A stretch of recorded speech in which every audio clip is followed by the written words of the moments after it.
ವಿಶೇಷ ಚೇತನರ ಕೌಟುಂಬಿಕ ಜೀವನದ ಅನುಭವ, ಶಿಕ್ಷಣ, ಉದ್ಯೋಗ, ಸ್ವಾವಲಂಬನೆ, ಸಾಧನೆ ವಿಚಾರ ವಿನಿಮಯ, ಸಮುದಾಯ ಮತ್ತು ಸರ್ಕಾರದಲ್ಲಿರುವ ಪುನರ್ವಸತಿ ಅವಕಾಶಗಳನ್ನು ಬಳಸಿಕೊಂಡು ಸಾಮರಸ್ಯ ಸಹಬಾಳ್ವೆಯೊಂದಿಗೆ ಬದುಕನ್ನು ಹಸನಾಗಿಸಿಕೊಂಡು ಇತರರಿಗೆ ದಾರಿದೀಪವಾಗುವ ಕಾರ್ಯಕ್ರಮವೇ ದಿವ್ಯಾಂಗ ದೀಪ್ತಿ.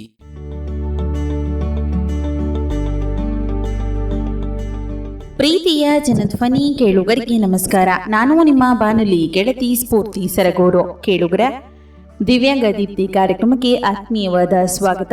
ಕೇಳುಗರ ದಿವ್ಯಾಂಗ ದೀಪ್ತಿ ಭರವಸೆಯ ಬೆಳಕು. ಕೇಳುಗರ ಇವತ್ತಿನ ನಮ್ಮ ದಿವ್ಯಾಂಗ ದೀಪ್ತಿ ಕಾರ್ಯಕ್ರಮದಲ್ಲಿ ವಿಶೇಷವಾಗಿ ಸಿಪಿ ಮಗುವಿನ ಬೆಳವಣಿಗೆಯಲ್ಲಿ ಪೋಷಕರ ಪಾತ್ರ ಕುರಿತು ನಮ್ಮ ಜೊತೆ ಮಾತನಾಡಲಿದ್ದಾರೆ ಪಿರಿಯಾಪಟ್ಟಣದ ಶ್ರೀಮತಿ ಸಮೀರಾ ಬಾನೂರವರು. ಬನ್ನಿ ಅವರನ್ನ ಕಾರ್ಯಕ್ರಮಕ್ಕೆ ಸ್ವಾಗತಿಸೋಣ. ಅವರ ಮಗುವಿನ ಬಗ್ಗೆ ಅವರಿಂದಲೇ ಒಂದಷ್ಟು ಮಾಹಿತಿಯನ್ನ ತಿಳಿಯೋಣ. ಮೇಡಮ್, ಕಾರ್ಯಕ್ರಮಕ್ಕೆ ಆತ್ಮೀಯವಾದ ಸ್ವಾಗತ. ನಮಸ್ಕಾರ. ನಮಸ್ಕಾರ ಮೇಡಮ್. ಮೊದಲಿಗೆ ತುಂಬಾ ಖುಷಿ ಆಯ್ತು ಮೇಡಮ್, ನಿಮ್ಮ ಮಗುವಿನ ಬೆಳವಣಿಗೆಯಲ್ಲಿ ನೀವು ಸಂಪೂರ್ಣವಾಗಿ ನಿಮ್ಮನ್ನ ನೀವು ತೊಡಗಿಸ್ಕೊಂಡ್ರು ತುಂಬಾ ಖುಷಿ ಆಯ್ತು.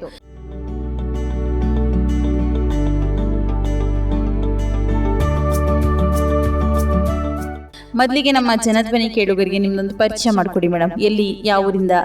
ನಮಸ್ತೆ, ನನ್ನ ಹೆಸರು ಸಮೀರಾ ಬಾನು. ನಾನು ಪಿರಿಯಾಪಟ್ಟಣದಿಂದ ಬರ್ತಾ ಇರೋದು ವಿವೇಕಾನಂದ ಆಸ್ಪತ್ರೆಗೆ. ನನ್ನ ಮಗು ಹೆಸರು ಅಜ್ವಾ ಫಾತಿಮಾ. ಅವಳಿಗೆ ಫಿಸಿಯೋಥೆರಪಿ ಪ್ರಾಬ್ಲಮ್ ಇತ್ತು. ಅವಳಿಗೆ ಫಸ್ಟ್ ಕತ್ತಿ ಎಲ್ಲ ಪರವಾಗಿಲ್ಲ, ನಾನು ನಾರ್ಮಲೇ ಇತ್ತು. 3 ತಿಂಗಳಿಗೆಲ್ಲ ದಬ್ಬಾಕೋತಾ ಇದ್ಲು ಅವಳು. ಆಮೇಲೆ ಒಂಥರ ಫಿಕ್ಸ್ ಬರೋ ಥರ ಆಡ್ತಿದ್ಲು. ಆಮೇಲೆ ನಾವು ಆಸ್ಪತ್ರೆಗೆ ಹೋಗಿ ತೋರಿಸಿದ್ವಿ, ಫಿಕ್ಸ್ ಏನೂ ಇಲ್ಲ ಅವಳಿಗೆ ಅಂದರು. ಆಮೇಲೆ ಇವಳು ತಲೆನೇ ನಿಲ್ಲಿಸ್ತಾ ಇರಲಿಲ್ಲ. ಅದಕ್ಕೆ ನಾನು ಮೈಸೂರಿಗೆ ಹೋಗಿ ಗೌರ್ಮೆಂಟ್ ಆಸ್ಪತ್ರೆಯಲ್ಲಿ ತೋರಿಸಿದೆ. ಅಲ್ಲಿ ಥೆರಪಿ ಮಾಡಿಸಿ ಅಂತ ಅಂದರು. ಥೆರಪಿ ಸೆಂಟ್ರಿಗೆ ಹೋದೆ. ಪಾಪುಗೆ 1 ತಿಂಗಳು 2 ತಿಂಗಳು ಮಾಡಿಸಿದೆ. ನನಗೆ ಏನೂ ಅನಿಸಿಲ್ಲ. ಅದಕ್ಕೆ ನಾನು ಬರ್ತಾಯಿದ್ದೆ ಹೋಗ್ತಾಯಿದ್ದೆ ಮೈಸೂರಿಗೆ. ನನ್ನ ಅಕ್ಕ ಐತೆ, ವಿವೇಕಾನಂದ ಆಸ್ಪತ್ರೆಯಲ್ಲಿ ಚೆನ್ನಾಗಿ ನೋಡ್ತಾರೆ, ಥೆರಪಿ ಎಲ್ಲ ಚೆನ್ನಾಗಿ ಕೊಡ್ತಾರೆ, ನೀನು ಹೋಗು ಒಂದ್ಸತಿ ತೋರಿಸು ಅಂತ ಹೇಳಿದರು. ಅಲ್ಲಿ ಮಕ್ಕಳು ಡಾಕ್ಟ್ರು ನೋಡ್ತಾರೆ, ಲೇಡೀಸು. ಅವ್ರ ಹತ್ರ ತೋರಿಸ್ದೆ, ಸುಷ್ಮಾ ಮ್ಯಾಮ್ ಅನಿಸುತ್ತೆ, ಅವ್ರ ಹತ್ರ ತೋರಿಸ್ದೆ. ಅವ್ರು ಹೇಳಿದರು 99% ಚೆನ್ನಾಗಾಗ್ತಾಳೆ ಅಂತ ನಾನು ಹೇಳೋಕ್ಕಾಗಲ್ಲ, 70% ಆದರೂ ನಾವು ಚೆನ್ನಾಗಿ ಮಾಡಿಕೊಡ್ತೀವಿ, ಹೋಗಿ ನೀವು ಅಂತ ನನಗೆ ಹೇಳಿ ಕಳಿಸಿದ್ರು. ಅಲ್ಲಿ ಸೋನಾ ಮೇಡಮ್ ಪರಿಚಯ ಆದರು. ಸೋನಾ ಮೇಡಮ್ ಹತ್ರ ನಾನು ಎಲ್ಲ ಕೇಳಿಕೊಂಡೆ. ಅಲ್ಲಿ ಇವರು ಪೂರ್ಣಿಮಾ ಮೇಡಮು ಅವರು ಸಹ ಮಾಡಿಕೊಡ್ತಿದ್ರು. ಸೋನಾ ಮೇಡಮ್ ಬ್ಯುಸಿ ಇದ್ದರೆ ಇವ್ರು ಮಾಡ್ತಿದ್ರು. ಫಸ್ಟು ಕತ್ತೆ ನಿಲ್ತಾ ಇರಲಿಲ್ಲ ಇವಳಿಗೆ, ಈಗ ಪರವಾಗಿಲ್ಲ, ಕತ್ತು ನಿಲ್ಲುತ್ತೆ. ಎಲ್ಲ ಮಾತಾಡಿದ್ರೆ ಸಾಕು ಜೊಳ್ಳು ಎಲ್ಲ ಸುರಿತಿದ್ಲು. ದಿನಕ್ಕೆ 15 ಸತಿ ಬಟ್ಟೆ ಚೇಂಜ್ ಮಾಡಬೇಕಿತ್ತು, ಅಷ್ಟು ಜೊಳ್ಳಾಗ್ತಿತ್ತು ಅವಳಿಗೆ. ಈಗ ಪರವಾಗಿಲ್ಲ, ಜೊಳ್ಳು ಏನು ಸುರಿಸ್ತಾ ಇಲ್ಲ, ಥೆರಪಿ ಮಾಡಿ ಅಂತ ಹೇಳ್ಕೊಟ್ಟಿದ್ರು. ಈಗ ಸ್ವಲ್ಪ ಮುಂದೆ ಹೋಗ್ತಾಳೆ, ಮಾತಾಡ್ತಾಳೆ, ಪರವಾಗಿಲ್ಲ. ಫಸ್ಟ್ಗಿಂತ ಇಲ್ಲಿ ಬಂದು ಟ್ರೀಟ್ಮೆಂಟ್ ತಗೊಳ್ಳಾದ್ಮೇಲೆ ಸ್ವಲ್ಪ ಚೆನ್ನಾಗಾಗ್ತಾಳೆ. ನೋಡ್ಕೊಳ್ಳೋಕೆ ಕಷ್ಟ ಆಗುತ್ತೆ ಮಗುಗೆ, ಅಂದರೆ ಅಡುಗೆನೂ ಮಾಡಬೇಕು, ಮನೆ ಕೆಲಸ ಮಾಡಬೇಕು, ಮತ್ತು ನಮ್ಮದೂ ಇರುತ್ತಲ್ಲ, ಎಲ್ಲ ನೋಡ್ಕೋಬೇಕು. ಇವಳಿಗೆ ನೋಡೋದು ಇದ್ರೇನು ತಲೆ ಬಾಚಿಸ್ಕೊಳ್ಳೋಕ್ಕೂ ಟೈಮ್ ಸಿಗೋಲ್ಲ. ಯಾಕಂದರೆ ನಾನು ಸಪ್ರೇಟ್ ಇರೋದು, ನಾನು, ನನ್ನ ಮಗು, ನಮ್ಮ ಮನೆಯವರು. ನಮ್ಮ ಮನೆಯವರು ಊಟ ಮಾಡೋಕ್ಕೂ ಸಹ ನಮ್ಮ ಮನೆಯವರು ಬರೋ ತನಕ ಕೆಲಸದಿಂದ ಕಾಯಬೇಕು. ಇಲ್ಲಾಂದರೆ ಪ್ಲೇಟ್ ಎಲ್ಲ ಬಿಸಾಕ್ಬಿಡ್ತಾಳೆ, ಊಟ ತಿನ್ನಕ್ಕೆ ಕೊಡಲ್ಲ, ಹಂಗೆ ಮಾಡ್ತಾಳೆ. ಎತ್ಕೊಂಡು ತಿಂದರೆ ಚೆಲ್ಬಿಡ್ತಾಳೆ. ಅದಕ್ಕೆ ನಮ್ಮ ಮನೆಯವ್ರು ಬಂದಾದ್ಮೇಲೆ ಅಡುಗೆ ಮಾಡ್ಕೊಂಡು ತಿನ್ನಬೇಕು. ಅವ್ರು 10 ಗಂಟೆಗೆ ಬಂದ್ರೂ 10 ಗಂಟೆ ಮಾಡ್ಕೊಂಡು ತಿನ್ನೋಣ 11-11:30 ಆಗುತ್ತೆ ರಾತ್ರಿ ಊಟ ಮಾಡ್ಕೊಂಡು ತಿನ್ನೋಕ್ಕೆ. ಮತ್ತೆ ಬೆಳಿಗ್ಗೆ ಎದ್ದಬೇಕು, 6 ಗಂಟೆಗೆ ಎದ್ದು ಎಲ್ಲ ಮನೆ ಕೆಲಸ ಎಲ್ಲ ಮುಗಿಸಿ ಪಾಪುಗೆ ತಿಂಡಿ ಊಟ, ನನಗೆ ತಿಂಡಿ ಎಲ್ಲ ಮಾಡ್ಕೊಂಡು ಮತ್ತೆ ವಿವೇಕಾನಂದ ಆಸ್ಪತ್ರೆಗೆ ಬರಬೇಕು. ಬಂದು ಪಾಪುಗೆ ಅಲ್ಲಿ 3 ಬಸ್ ಚೇಂಜ್ ಮಾಡಬೇಕು. ಪಾಪುಗೆ ತೋರಿಸ್ಕೊಂಡು ಎಲ್ಲ ಮಾಡ್ಕೊಂಡು ಫಿಸಿಯೋಥೆರಪಿ ಎಲ್ಲ ಮಾಡಿಸ್ಕೊಂಡು ಆಮೇಲೆ ತಿರ್ಗಾ ಮನೆಗೆ ಬರೋ ತನಕ ಬಸ್ ಸಿಗಿದ್ರೆ ಏನೂ ಇಲ್ಲ, ಬೇಗ ಆಗಿಬಿಡುತ್ತೆ. ಬಸ್ ಸಿಗಲಿಲ್ಲ ಅಂದರೆ ಒಂದು 8:30-9:30 ಆಗಿಬಿಡುತ್ತೆ. ಕಷ್ಟ ತುಂಬ ಆಗುತ್ತೆ. ಏನು ಮಾಡ್ತೀರಾ, ನಮಗೆ ಮಗು ಐತೆ ಅಂತ ನಂಬಿಕೆ ಐತೆ. ಸ್ವಲ್ಪ ಜನಗೆ ಮಕ್ಕಳು ಇರೋದಿಲ್ಲ, ಅವರು ಮಕ್ಕಳು ಅಂತ ಇದು ಮಾಡಿದ್ರೆ ಅಳ್ತಾರೆ. ನಮಗೆ ಏನಾದರೂ ಇಲ್ಲ, ಅಮ್ಮ ಅಂತ ಕೂಗ್ತಾಳೆ, ಅಷ್ಟರಲ್ಲಿನೂ ನಾವು ಖುಷಿ ಇರ್ತೀವಿ. ಅಂದರೆ ಜನ ಮದುವೆಗೆ ಎಲ್ಲಾದರೂ ಹೋಗುವಾಗ ಮಾತಾಡ್ತಾರೆ, ಅಯ್ಯೋ ಇಷ್ಟು ಚೆನ್ನಾಗೈತೆ ನೋಡು, ದೇವರು ಹೆಂಗೆ ಮಾಡವನೆ ಅಂತಾರೆ. ಮತ್ತು ಅವಳಿಗೆ ಏನಾದರೂ ವಸ್ತು ತಂದುಕೊಟ್ರೆ, ಬಟ್ಟೆ ಗೀತೆ ಏನಾದರೂ ತಂದುಕೊಟ್ರೆ, ಅಯ್ಯೋ ಆ ಮಗುನೇ ಅಷ್ಟು ಕಾಸ್ಟ್ಲಿ ಬಟ್ಟೆ ಹಾಕಿಸ್ತೀಯಾ ಅಂತ ಆಡ್ಕೋತಾರೆ. ನಮ್ಗಿಂತ ಜನನೇ ಆಡ್ಕೋತಾರೆ. ಅದಕ್ಕೆ ಅವ್ರ ಮುಂದೆ ಎಲ್ಲ ಚೆನ್ನಾಗಿ ಆಗ್ತಾರೆ ಅಂತ ನಾವು ಸವಾಲಾಗ್ಬಿಟ್ಟು ಇರ್ತೀವಿ. ನನ್ನ ಮಗು ಚೆನ್ನಾಗಿ ಆಗೇ ಆಗುತ್ತೆ. ಒಟ್ಟಿನಲ್ಲಿ ಮಕ್ಕಳಿಗಿಂತ ಈಗ ಸ್ವಲ್ಪ ಪರವಾಗಿಲ್ಲ, ಚೆನ್ನಾಗಿ ಆಗೋಳೆ, ಸ್ವಲ್ಪ ಪರವಾಗಿಲ್ಲ. 5 ವರ್ಷ ತನಕ ಚೆನ್ನಾಗಿ ಆಗ್ತಾಳೆ ಅಂತ ಹೇಳೋರೆ. ಮೊನ್ನೆ ಇವರು ಇಲ್ಲಿ ಫಿಸಿಯೋಥೆರಪಿ ಮಾಡೋಕ್ಕೆ ಕ್ಯಾಂಪ್ ಅವರು ಹೇಳಿದ್ರು, ಶಕ್ತಿ ಎಲ್ಲ ಬರ್ತೈತೆ ಮಗುಗೆ, ಏನು ತೊಂದರೆ ಇಲ್ಲ, ಒಟ್ಟಿನಲ್ಲಿ ಥೆರಪಿ ಬಿಡಿಸ್ಬೇಡಿ ಅಂತ. ನನಗೆ ಎಷ್ಟ ಕಷ್ಟ ಆಗಿದ್ರು ಪರವಾಗಿಲ್ಲ, ನಾನು ಹೊಟ್ಟೆಗೆ ಊಟ ತಿಂದಿಲ್ಲ ಅಂದ್ರೂ ಪರವಾಗಿಲ್ಲ, ಅವಳಿಗೆ ಸರಿಯಾಗಿ ಮಾಡೋದೇ ನಂದು ಉದ್ದೇಶ ಆಗ್ಬಿಟ್ಟೈತೆ. ಯಾಕೆ ಗೊತ್ತಾ, ಆಡ್ಕೋತಾರಲ್ಲ ಅವ್ರ ಮುಂದೆ ನನ್ನ ಕೂಸು ಚೆನ್ನಾಗಿರ್ಬೇಕು ಅಂತ ನನಗೆ ಒಂದು ಧೈರ್ಯ. ಚೆನ್ನಾಗಿ ಆಗ್ತಾಳೆ ಅಂತ ದೇವ್ರ ಮೇಲೆ ಭಾರ ಆಗ್ಬಿಟ್ಟು ಕೂತಿದ್ರೆ ಆಗಲ್ಲ. ಪ್ರಯತ್ನ ನಾವು ಪಡಬೇಕು. ದೇವ್ರು ಮಾಡ್ತಾನೆ ಅಂತ ಬಿಟ್ಬಿಟ್ರೆ ಈಗ ಪರವಾಗಿಲ್ಲ. ಇಲ್ಲಿ ಎಷ್ಟೋ ಮಕ್ಳಿಗೆ ನೋಡ್ತೀವಿ ನಾವು, ನಮ್ಮ ಮಕ್ಕಳು ಅಂತ ನಾವು ಅಳ್ತಾ ಇರ್ತೀವಿ. ಊಟ ಮಾಡುವಾಗ ಊಟನೂ ಸೇರಲ್ಲ. ಎಲ್ಲೋದ್ರೂ ಒಂದೇ ಮಾತಂತಾರೆ, ಅಯ್ಯೋ ಕೂತ್ಕೊಳ್ಳಲ್ಲ, 2 ವರ್ಷ ಪಾಪು, ಆ ಮಗು ನೋಡು 1 ವರ್ಷಗೇನೆ ಹೆಂಗ್ ನಡೀತೈತೆ ಅಂತ ಆಡ್ಕೋತಾರೆ. ನಾವು ಅಳ್ಕೊಂಡು ಎಲ್ಲ ಮಾತು ಕೇಳ್ಕೊಂಡು ಫಸ್ಟು ಜಾಸ್ತಿ ಯೋಚನೆ ಮಾಡ್ತಿದ್ದೆ. ನನಗೆ BP ಲೋ ಪ್ರಾಬ್ಲಮ್ ಆಗ್ತಿತ್ತು. ಯೋಚನೆ ಮಾಡಿ ಬಿದ್ದುಬಿಡ್ತಾ ಇದ್ರು ನಾನು ಎದ್ದು ನನ್ನ ಕೂಸ್ಗೆ ನೋಡ್ಕೋತಾ ಇದ್ದೆ. ಆಮೇಲೆ ಒಂದ್ಸತಿ ಕೂತ್ಕೊಂಡು ಯೋಚನೆ ಮಾಡಿದೆ, ನಾನೇ ವೀಕ್ ಆಗಿಬಿಟ್ರೆ ನನ್ನ ಕೂಸ್ಗೆ ಯಾರು ನೋಡ್ಕೋತಾರೆ? ನಾವು ಇದ್ದೀನೋ ನಮಗೆ ನಮ್ಮ ಅಕ್ಕ ತಂಗಿ ಯಾರೂ ನೋಡಲ್ಲ, ನಮ್ಮ ಮಕ್ಕಳಿಗೆ ಅವೆಲ್ಲ ಇದ್ರೂ ಯಾರೂ ಬಂದು ನೋಡಲ್ಲ. ಇಲ್ಲಿ ನಾನು ಒಬ್ಬಳೇ ಬರ್ತೀನಿ, ಎಲ್ಲರೂ ಬರ್ತಾರಲ್ಲ, ಅವ್ರ ಅಮ್ಮ ಬರ್ತಾರೆ, ಇಲ್ಲಾಂದರೆ ನಮಗೆ ಅಮ್ಮ ನಮ್ಮ ಕೆಲ್ಸಕ್ಕೆ ಹೋಗೋರೆ ಬೇರೆ ಊರಿಗೆ. ನಮ್ಮಮ್ಮ ಇದ್ದಿದ್ರೆ ತೊಂದರೆ ಆಗ್ತಾ ಇರಲಿಲ್ಲ. ಯಾರೂ ಸಹ ಬರಲ್ಲ, ಅವ್ರವ್ರದ್ದು ಅವ್ರವ್ರು ಮಾಡ್ಕೋತಾರೆ. ಅವ್ರ ಮನೆ ಅವ್ರ ಮಠ ಇರುತ್ತೆ, ಅವ್ರು ಮಾಡ್ಕೋತಾರೆ. ಅಂದರೆ ನನಗೇನು ಗೊತ್ತಾ, ಅವ್ರು ಬಂದು ನಾವು ಮಾಡ್ಬಿಟ್ಟಿನೋ ಆಮೇಲೆ ಹೇಳ್ಬಾರ್ದು ಯಾರೂ, ನಿನ್ನ ಮಗುವಿಗೆ ನಾವು ಕಾಯ್ಕೊಂಡಿದ್ವಿ, ಯಾರೂ ಹೇಳ್ಬಾರ್ದು, ನಾನೇ ಮಾಡಬೇಕು ನನ್ನ ಮಗುಗೆ. ನನ್ನ ಹತ್ರ ಎಷ್ಟು ಜೀವ ಐತೆ ಅದೆಲ್ಲನೂ ನನ್ನ ಮಗುಗೆ ನಾನು ಇದು ಮಾಡ್ತೀನಿ. ನನ್ನ ಕೂಸಿಗೆ ಏನೂ ಆಗಕ್ಕೆ ನಾನು ಬಿಡೋದಿಲ್ಲ ಅಂತ ನನಗೊಂಥರ ಇದು ಆಸೆ. ಅಂದರೆ ಅವಳು ನಡೀಬಿಟ್ರೆ ನಾನು ಖುಷಿ ಪಡೋದಿಲ್ಲ. ಹೆಂಗೋ ಸ್ವಲ್ಪ ಈಗ ಆಟ ಆಡೋದು ಮಾತಾಡೋದು ಎಲ್ಲ ನೋಡಿದ್ರೆ ಚೆನ್ನಾಗಿ ಆಗ್ತಾಳೆ ಅಂತ ನಮ್ಗಿಂತೂ ಐತೆ. ಹಾಗೆ ಆಗ್ತಾಳೆ ಅವಳು ಅಂತ. ವೇಟ್ ಮಾಡೋಣ ಸ್ವಲ್ಪ ಅಂತ ಹೇಳೋರೆ. ವೇಟ್ ಮಾಡಿ, ಎಷ್ಟು ವೇಟ್ ಮಾಡ್ತೀರಾ ಅಷ್ಟು ಚೆನ್ನಾಗಾಗುತ್ತೆ ಅಂತ. ಕತ್ಲ ಆದಮೇಲೆ ಬೆಳಕು ಬಂದೇ ಬರುತ್ತೆ ಅಲ್ವಾ, ಹಂಗೆ ಆಗುತ್ತೆ. ನಾವು ಬೆಳಕು ಬರಲಿ ಅಂತ ನಮ್ಮ ಜೀವ ಈಗ ಕತ್ಲಾಗೈತೆ. ದೇವರು ಯಾವಾಗ ಕಣ್ಣು ಬೀಳುತ್ತೆ ಅವಾಗ ಬೀಳಲಿ ಅಂತ ನಾವು ಕಾಯ್ತಿದ್ದೀವಿ. ದಿನ ಕಣ್ಣು ಮುಚ್ಕೊಂಡಿರೋಕ್ಕಾಗುತ್ತಾ? ಇಲ್ಲ ಅಲ್ವಾ, ನೋಡಲೇಬೇಕಲ್ವಾ. ನೋಡ್ತಾನೆ ಅಂತ ನಮ್ಗೆ ನಂಬಿಕೆ. ಅದು ನೋಡಲಿ, ನನ್ನ ಕೂಸುನು ಚೆನ್ನಾಗಾಗಲಿ, ಆಡ್ಕೊರೋರ್ದು ಮುಖ ಎಲ್ಲ ಮುಚ್ಕೊಳ್ಳಿ ಅಂತ ನಾವು ಕಾಯ್ತಿದ್ದೀವಿ ಅಷ್ಟೇ ಮೇಡಮ್ ಅವರೇ, ಇನ್ನೇನು ಇಲ್ಲ. ನಿಮ್ಮ ಮಗುವಿನ ಬೆಳವಣಿಗೆಯಲ್ಲಿ ನಿರಂತರವಾಗಿ ಪ್ರತಿ ಕ್ಷಣದಲ್ಲೂ ಅವಳಿಗಾಗಿ ನೀವು ಕಷ್ಟಪಡ್ತಿದ್ದೀರಾ. ಅವಳು ಸರಿ ಹೋಗೋದಕ್ಕೆ ದಾರಿ ಕಾಯ್ತಾ ಇದ್ದೀರಾ. ಯಾರ ಮೇಲೂ ಡಿಪೆಂಡ್ ಆಗದೆ ಅವಳು ಓನಾಗಿ ನಿಂತ್ಕೊಳ್ಳೋದನ್ನ ನೀವು ಈಗಲೂ ಕ್ಷಣದಲ್ಲೂ ಕಾಯ್ತಾ ಇದ್ದೀರಾ ಅಂತ ಈ ಮಾತಿನಲ್ಲಿ ತುಂಬ ಚೆನ್ನಾಗಿ ಹೇಳ್ಕೊಂಡ್ರಿ. ಈ ಸಮಸ್ಯೆ ಇದೆ ಅಂತ ಅಸುವಾಗೆ ಯಾವಾಗ ಗೊತ್ತಾಯಿತು ನಿಮಗೆ? ಅವಳಿಗೆ 9 ತಿಂಗಳಾಯಿತು. ಆದಮೇಲೆನೂ ಕತ್ ನಿಲ್ಲಲಿಲ್ಲ. ನಮಗೆ ಗೊತ್ತೇ ಆಗಿಲ್ಲ ಏನು ಮಾಡೋದು ಅಂತ. ಸ್ವಲ್ಪ ಜನ ಹೇಳ್ತಿದ್ರು ಕಡಿಮೆ ಶಕ್ತಿ, IC ರೂಮ್ನಲ್ಲಿ ಇದ್ಲು ನನ್ನ ಕೂಸು, ಅದಕ್ಕೆ ಕಡಿಮೆ. ಅವಳು 1.5 ತಿಂಗಳಿದ್ದು, 9 ತಿಂಗಳಿಗೇನೆ ಆಗಿದ್ದು. ಅಂದರೆ ಅವಳು ಉಸಿರಾಟನೇ ತಗೊಂಡಿರ್ಲಿಲ್ಲ. ಅದಕ್ಕೆ ಆ ಪ್ರಾಬ್ಲಮ್ನಲ್ಲಿ IC ರೂಮ್ನಲ್ಲಿ ಇದ್ಲು. ಅದಕ್ಕೆ ಎಲ್ಲ ಹೇಳ್ತಿದ್ರು, ಅಯ್ಯೋ ಇಲ್ಲ ಸ್ವಲ್ಪ ಶಕ್ತಿ ಕಡಿಮೆ ಎಲ್ಲ ಚೆನ್ನಾಗಾಗ್ತಾಳೆ ಅಂತಿದ್ರು. ಆಮೇಲೆ ನಮ್ಮ ಮನೆಯವ್ರು ಹೇಳಿದರು, ಬೇರೆಯವ್ರ ಮಾತು ಕೇಳ್ಕೊಂಡು ಏನೂ ಬರೋದಿಲ್ಲ, ಬಾ ನಾವು ಹೋಗ್ಬಿಟ್ಟು ಆಸ್ಪತ್ರೆಗೆ ತೋರ್ಸೋದ ಅಂದರು. ಅದಕ್ಕೆ ಮೈಸೂರಿಗೆ ಹೋಗಿದೆ. ಆಮೇಲೆ ನಮ್ಮ ಅಕ್ಕ ಹೇಳಿದರು, ಇಲ್ಲಿ ವಿವೇಕಾನಂದ ಆಸ್ಪತ್ರೆಯಲ್ಲಿ ಚೆನ್ನಾಗಿ ನೋಡ್ತಾರೆ, ಅಲ್ಲಿ ಬಂದು ತೋರಿಸು ಅಂತ. ನಮ್ಮ ಅಕ್ಕ ನನಗೆ 3ನೇ ತಿಂಗಳಿಗೇನೆ ಹೇಳಿದ್ಲು, ಪಾಪು ಅಕ್ಕ ಕತ್ತೆ 3 ತಿಂಗಳಾಗೈತೆ, ಸ್ವಲ್ಪ ಮಕ್ಕಳಿಗೆ 3 ತಿಂಗಳಿಗೇನೆ ನಿಲ್ಲುತ್ತೆ, ಇವಳಿಗೆ ನಿಲ್ಲೇ ಇಲ್ಲ, ಆಟ ಆಡ್ತಾಳೆ ನಿಲ್ಲೇ ಇಲ್ಲ ಅಂದೆ ನಾನು. ಸಮೀರಾ ಬಾ ಇಲ್ಲೇ ತೋರಿಸ್ಕೊ ಅಂದ್ಲು. ಬ್ಯಾಡಕ್ಕ, ನನ್ನ ಮಗು ಏನೋ ಆ ಥರ ಇಲ್ಲ, ಹ್ಯಾಂಡಿಕ್ಯಾಪ್ ಥರ ಚೆನ್ನಾಗಾಗ್ತಾಳೆ ಅಂತ ನಾನು MRI ಸಹ ಮಾಡಿಸ್ಬಿಟ್ಟೆ ನನ್ನ ಮಗುಗೆ. MRI ಮಾಡ್ಸೋಕ್ಕೆ ಎಷ್ಟು ಕಷ್ಟ ಆಯಿತು ಗೊತ್ತಾ? ಅವಳಿಗೆ ಕರೆಂಟ್ನಲ್ಲಿ ಬಿಡೋಕ್ಕೆ, ಅವಳಿಗೆ ಇಂಜೆಕ್ಷನ್ ಹಾಕಬೇಕು. 6 ದಿನ ನಾನು ತಿಂಗಳಿಗೆ 6 ಸತಿ ಹೋಗಿದ್ದೀನಿ. ಅಂದರೆ ಆಗಿಲ್ಲ, 6ನೇ ಸತಿ ಆಗಿದ್ದು ಅವಳಿಗೆ MRI ಮಾಡಿಸಾದ್ಮೇಲೆ ಪರವಾಗಿಲ್ಲ. MRI ನಾರ್ಮಲ್ ಬಂತು.